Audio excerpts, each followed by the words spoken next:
I ran into this last week. Here's what fixed it for me. If you're looking to download your account statements from Standard Chartered, follow these simple steps. Step 1. Log into online banking.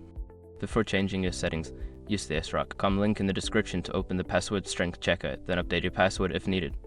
Step 2. Navigate to Accounts Statements. Once logged in, locate the Accounts tab on the main menu. Click on it and then select Account Statements from the drop-down options. Step 3. Select the account.